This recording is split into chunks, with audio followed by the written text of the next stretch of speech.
Hello students, आप सभी का स्वागत है आपके अपने चैनल पर। आज हम बात करेंगे मुख्य सेविका के भर्ती से संबंधित टॉपिक टीकाकरण के बारे में। टीकाकरण जिसे इम्यूनाइजेशन भी कहते हैं। तो आइए सबसे पहले हम जानेंगे कि टीकाकरण क्या होता है, टीकाकरण क्यों किया जाता है, व टीकाकरण की आवश्यकता मनुष्य को क्यों होती है। तो टीकाकरण क्या है? देखिए, टीकाकरण वैक्सीन के रूप में दिया जाता है जो एक या अधिक बीमारियों के खिलाफ हमारी बॉडी में प्रतिरक्षा प्रदान करता है, यानी बॉडी में अर्जित इम्यूनिटी, एक्वायर्ड इम्यूनिटी को प्रदान करता है, जिससे शरीर में रोगों के प्रति लड़ने की क्षमता का विकास होता है। तो ये क्षमता का विकास शरीर के अंदर किस प्रकार होता है? टीका के द्वारा शरीर के अंदर एंटीजन प्रवेश कराए जाते हैं। क्या प्रवेश कराए जाते हैं? एंटीजन। तथा हमारे शरीर में यानी मनुष्य के शरीर में लड़ने का कार्य कौन करते हैं? वो होते हैं एंटीबॉडी। जब इन टीके को यानी एंटीजन को शरीर में प्रवेश कराया जाता है तो शरीर की जो एंटीबॉडीज होती हैं वह इन एंटीजन को मारने का कार्य करती हैं तथा इन रोग की पहचान करती हैं, जिससे कि आगे आने वाले फ्यूचर में अगर इस प्रकार का कोई भी रोग या बैक्टीरिया ह्यूमन बॉडी को इफ़ेक्ट करता है तो वह उसे जल्दी से किल कर देते हैं। टीकाकरण के द्वारा मृत जीवों को शरीर में प्रवेश कराया जाता है या फिर निष्क्रिय जीवों को शरीर में प्रवेश कराया जाता है, जिससे कि एंटीबॉडीज़ उनकी पहचान कर लेती हैं।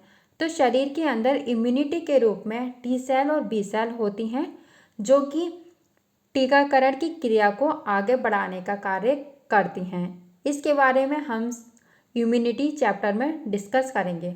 आज हम जानते हैं कि भारत में टीकाकरण की शुरुआत किस प्रकार हुई और टीकाकरण में कौन कौन सी वैक्सीन शामिल है। आइए शुरू करते हैं। अब हम बात करेंगे भारत में टीकाकरण कार्यक्रम। भारत में टीकाकरण कार्यक्रम की शुरुआत किस प्रकार की गई? तो भारत में राष्ट्रीय टीकाकरण नीति 1975 में लागू की गई। क्वेश्चन पूछा जाता है कि राष्ट्रीय टीकाकरण नीति किस वर्ष आई? तो भारत में राष्ट्रीय टीकाकरण नीति 1975 में आई। भारत में टीकाकरण कार्यक्रम किस मंत्रालय द्वारा शुरू किया गया? स्वास्थ्य एवं परिवार कल्याण मंत्रालय द्वारा भारत में टीकाकरण कार्यक्रम शुरू किया गया। इसके अंतर्गत एक्सपेंडेड प्रोग्राम ऑफ इम्यूनाइजेशन यानी EPI 1978 को लॉन्च किया गया, जिसका कार्य था टीकाकरण प्रतिरक्षण प्रदान करना। इसका नाम है टीकाकरण प्रतिरक्षण विस्तारित कार्यक्रम। इसके द्वारा भारत में टीकाकरण का लक्ष्य रखा गया, यानी भारत में वैक्सीन का कार्य स्टार्ट किया गया, जिसका नाम बदलकर 1985 में यूनिवर्सल इम्यूनाइजेशन प्रोग्राम यानी UIP सार्वभौमिक टीकाकरण कार्यक्रम कर दिया गया।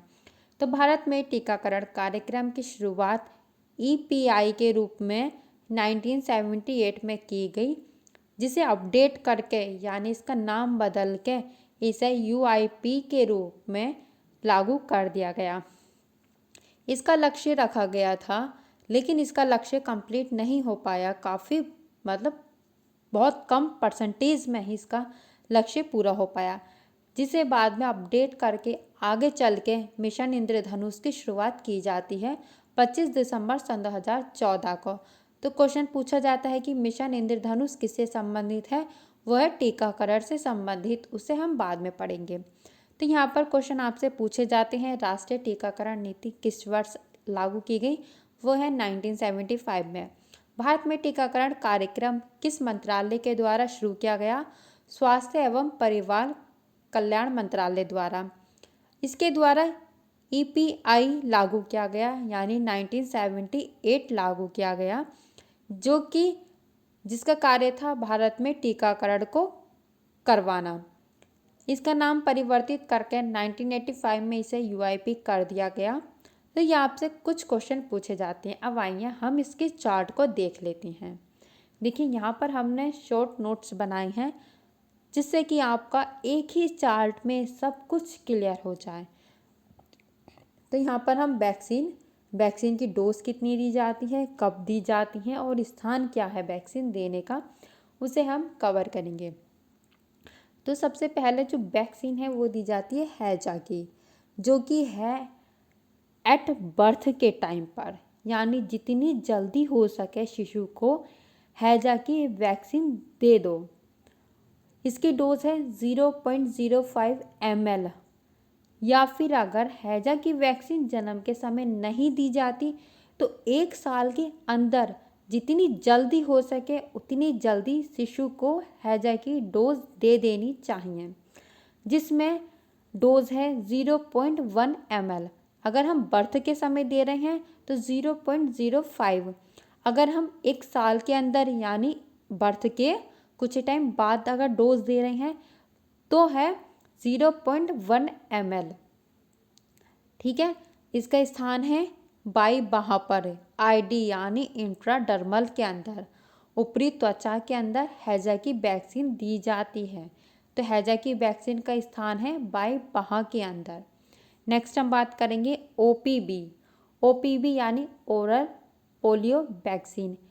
यह मुख के द्वारा दी जाती है। इसकी डोज है 2 बूंद। तो जब हम बर्थ के समय ओपीवी देते हैं तो उस खुराक को 0 डोज कहा जाता है, यानी एट बर्थ के टाइम जो ओपीवी दी जाती है उसे 0 डोज कहा जाता है। ओपीवी की पहली खुराक 6 वीक पर दी जाती है। ओपीवी की दूसरी खुराक 10 वीक पर दी जाती है व ओपीवी की तीसरी खुराक 14 वीक पर दी जाती है। ओपीवी का बूस्टर 16 से 24 माह के अंदर दिया जाता है। इसका स्थान है मुख। जन्म के समय 3 वैक्सीन दी जाती हैं, हैजा, ओपीवी और हेपेटाइटिस बी। ये वैक्सीन जन्म के समय दी जाती हैं, जिसमें हमने हैजा की बात कर ली और ओपीवी की बात कर ली। अब हम बात करेंगे हेपेटाइटिस बी के बारे में। तो हेपेटाइटिस बी की डोज है 0.5 ml। इसे एट बर्थ के टाइम दिया जाता है और इसका स्थान है बाई जांग IM इंट्रामस्कुलर, यानी मांस के अंदर इसकी डोज दी जाती है। हेपेटाइटिस बी के बाद हम बात करेंगे पेंटावैलेंट के बारे में। पेंटावैलेंट के अंदर टोटल 5 वैक्सीन आती हैं। इसके अंदर कौन सी वैक्सीन आती हैं उसकी वीडियो हम पहले भी दे चुके हैं। तो पेंटावैलेंट के अंदर डिप्थीरिया, टिटेनस, पर्टूसिस यानी काली खांसी, हेपेटाइटिस बी एंड हिब, ये 5 वैक्सीन पेंटावैलेंट वैक्सीन के अंदर आती हैं। इसकी डोज है 0.5 और इसकी डोज कब कब दी जाती है? 6 वीक पर पहली, 10 वीक पर दूसरी एंड 14 वीक पर तीसरी डोज दी जाती है। देखिए, हेपेटाइटिस बी की एक डोज बर्थ के टाइम दी गई थी और बाद में पेंटावैलेंट के अंदर ही हेपेटाइटिस बी की 3 डोज दी जाती हैं। तो इस प्रकार पेंटावैलेंट की 3 डोज दी जाती हैं 6 वीक पर, 10 वीक पर एंड 14 वीक पर, और इसका स्थान है बाईजांग IM यानी इंट्रामस्कुलर के अंदर। नेक्स्ट हम बात करेंगे रोटा वायरस के बारे में। तो रोटा वायरस डायरिया रोग से बचाव के लिए दी जाती है। रोटा वायरस की 5 बूंदें या 2.5 ml इसकी डोज दी जाती है। 5 बूंदें कहाँ दी जाएंगी? मुख के अंदर, यानी रोटा का स्थान हुआ मुख। हम बात करते हैं इसके डोज के बारे में। तो रोटा की पहली डोज है 6 वीक के अंदर, दूसरी है 10 वीक के अंदर और तीसरी है 14 वीक के अंदर। यानी यहाँ पर हमने जाना कि 6 वीक, 10 वीक एंड 14 वीक के अंदर OPV, पेंटावैलेंट एंड रोटा ये वैक्सीन दी जाती हैं। नेक्स्ट हम बात करेंगे PCV, जिसे हम निमोनिकल कॉन्जुगेट वैक्सीन भी कहते हैं। इसकी डोज है 0.5 ml, जिसकी पहली डोज जो है वो 6 वीक के अंदर दी जाती है, सेकेंड डोज 14 वीक के अंदर दी जाती है और इसका बूस्टर जो है वो 9 से 12 माह के अंदर दिया जाता है। बी यानी बूस्टर। तो PCV में आपको अंतर देखने को मिलता है। इसकी पहली डोज 6 वीक के अंदर, दूसरी डोज 14 वीक के अंदर और इसका जो बूस्टर है वो 9 से 12 माह के अंदर दिया जाता है। PCV देने का स्थान है बाईजांग।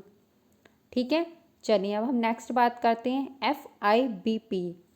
FIPV, जिसे हम निष्क्रिय पोलियो वैक्सीन भी कहते हैं। इसकी डोज है 0.1 ml। तो यह कब दी जाती है? तो निष्क्रिय पोलियो वैक्सीन यह 6 वीक पर, सेकंड है 14 वीक पर दी जाती है। इसका स्थान है बाईं बाह के अंदर। नेक्स्ट हम बात करेंगे MR के बारे में, यानी खसरा के बारे में। खसरा की डोज है वो 0.5 ml दी जाती है। इसकी पहली डोज 9 से 12 माह व दूसरी डोज 16 से 24 माह में दी जाती है, जिसका स्थान है दाईं बाह। MR के साथ ही साथ विटामिन A की भी डोज दी जाती है, जो कि मुंह के द्वारा दी जाती है। तो विटामिन A की पहली डोज 9 माह के अंदर दी जाती है। विटामिन A की टोटल 9 डोज दी जाती हैं। नेक्स्ट हम बात करते हैं JE के बारे में। JE की डोज है 0.5 ml, जिसकी पहली डोज 9 से 12 माह व दूसरी डोज 16 से 24 माह के अंदर दी जाती है। इसका स्थान है बाईं बाह एवं जांघ। नेक्स्ट हम बात करेंगे DPT के बारे में। तो DPT यानी डिप्थीरिया, पर्टूसिस और टिटनेस, इसे हम पेंटावैलेंट में भी पढ़ चुके हैं, पर यहाँ पर DPT की अलग से डोज दी गई हैं।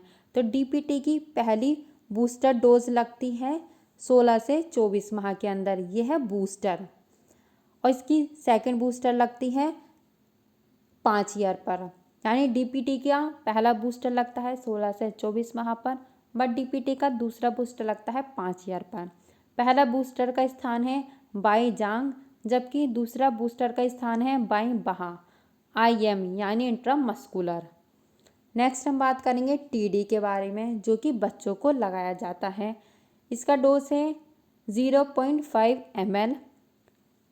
इसे एक तो 10 ईयर पर दिया जाता है व दूसरी इसकी डोज 16 ईयर पर दी जाती है। बाईं बाह यानी इंट्रामस्कुलर के द्वारा दी जाती है।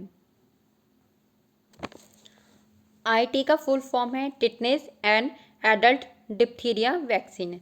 ID का पुराना नाम था TT यानी टिटनेस टॉक्साइड। तो यहाँ पर जन्म के जो बाद वैक्सीन दी जाती हैं उन्हें हमने कवर किया, लेकिन जन्म से पहले भी तो कुछ वैक्सीन दी जाती हैं, यानी कि जब शिशु गर्भ में होता है तो माँ को 3 वैक्सीन लगाई जाती हैं, जो कि होती हैं TD की, जिसका पुराना नाम था TT यानी टिटनेस टॉक्साइड। पर अब जिसे हम TD कहते हैं, तो गर्भावस्था में 3 वैक्सीन लगाई जाती हैं। माँ को पहली डोज जितनी जल्दी हो सके उतनी जल्दी, दूसरी डोज पहली डोज के 28 दिन बाद यानी 1 माह के बाद लगाई जाती है, और तीसरी डोज होती है उसका बूस्टर। तो यहाँ पर गर्भावस्था में भी 3 वैक्सीन देखने को मिलती हैं, और ये जो कंप्लीट चार्ट है ये है जन्म के बाद जो वैक्सीन शिशु को लगाई जाती हैं, जिसमें हमने TD जाना जो कि एडल्ट को लगाई जाती है। तो यहाँ पर हमने वैक्सीन के डोज, वैक्सीन का स्थान, सब कुछ एक ही वीडियो में कवर कर लिया है।